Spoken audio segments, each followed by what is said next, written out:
스마트폰 출시 이후로 계속해서 판매량이 줄어오던 PC 시장에서 노트북만큼은 꾸준히 상승세를 보여왔습니다. 삼성과 LG전자도 고성능이지만 작고 가벼운 프리미엄 제품으로 시장의 성장을 견인했는데요.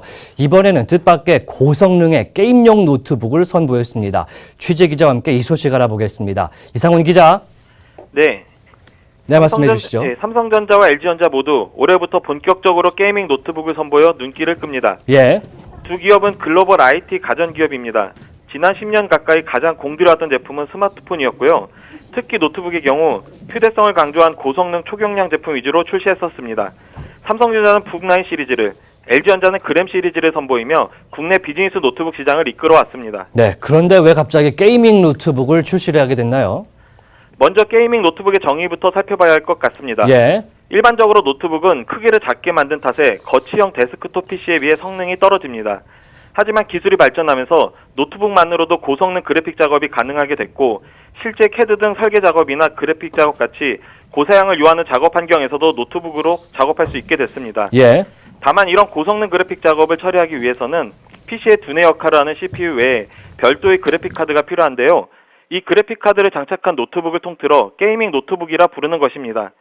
작업 용도로 구입하는 이들보다는 게임을 즐기기 위한 용도로 구입하는 이들이 많기 때문에 딱히 게이밍 전용 노트북은 아니라는 얘기입니다. 그러면 사실 고성능 노트북으로 부르면 될 것을 굳이 게이밍 노트북이라고 부른다는 얘기인데, 굳이 그렇게 할 이유가 있을까요?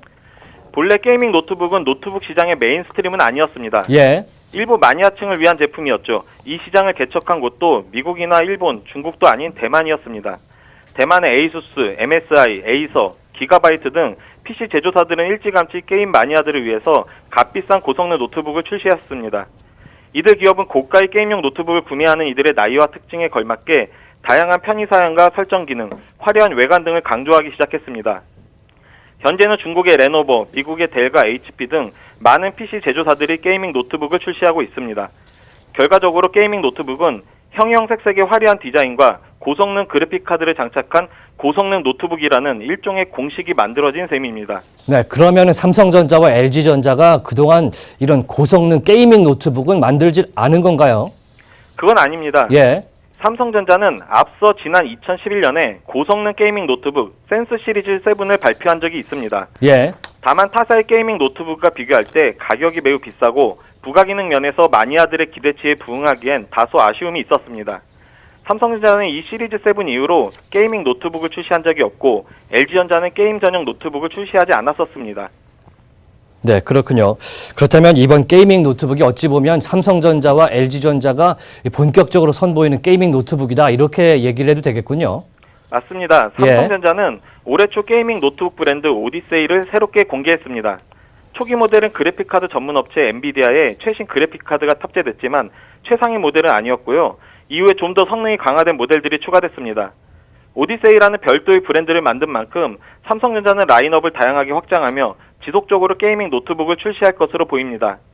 이에 반해 LG전자는 제품 출시가 늦은 편입니다. LG전자는 6월 들어 고성능 그래픽카드를 장착한 첫 모델을 출시했습니다.